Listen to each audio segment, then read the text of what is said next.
សំចៃពុទ្ធណាមហើយជីប្រេងបាច់មិនសំចៃក្រែងស្រូវវាយវាឡើងថ្លៃដាក់មហាត់7ពេមុនបើព្រៃវែងញ៉ាយកំពុងធំធ្វើច្រើនជាងគេព្រៃវែងញ៉ាយកំពុងធំធ្វើច្រើនជាងគេកំពុងចាមកឯនោះទេគេធ្វើល្មមល្មម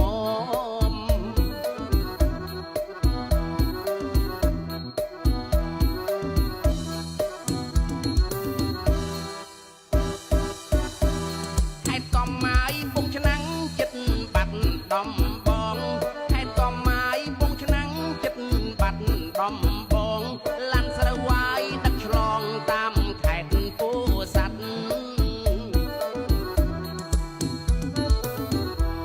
អ្នកស្រុកងាយធ្វើស្រែពណ៌ខៀវស្រងាត់អ្នកស្រុកងាយធ្វើស្រែពណ៌ខៀវស្រងាត់ឥឡូវលិចយាយទឹកបាត់បានអីសងគេ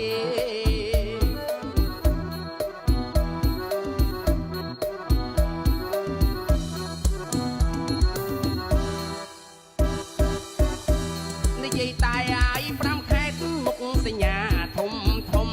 និយាយតែឲ្យ5ខែមុខសញ្ញាធំធំសុទ្ធបងហើយបងខ្ញុំកាំងសិកដូចគ្នា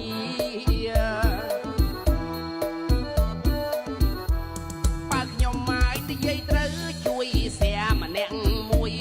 បើខ្ញុំមកនិយាយត្រូវជួយសែម្នាក់មួយបងប្អូនហើយកុំព្រួយឆ្នាំក្រោយធ្វើទៀត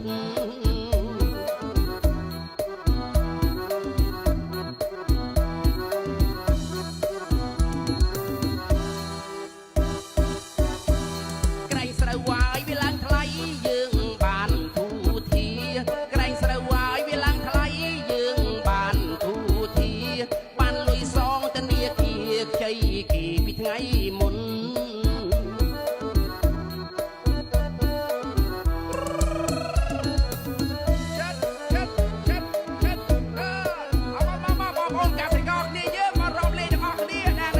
កុំភ្លេចណាមួយថ្ងៃចាក់ឲ្យបាន10ដង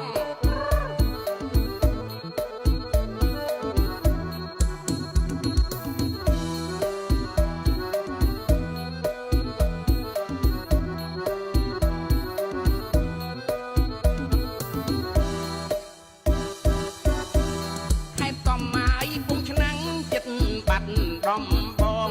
ហេតុកំម៉ាយពងឆ្នាំងចិត្តបាត់ដំបងឡានស្រូវវាយទឹកឆ្លងតាមខេត្តពោធិ៍សាត់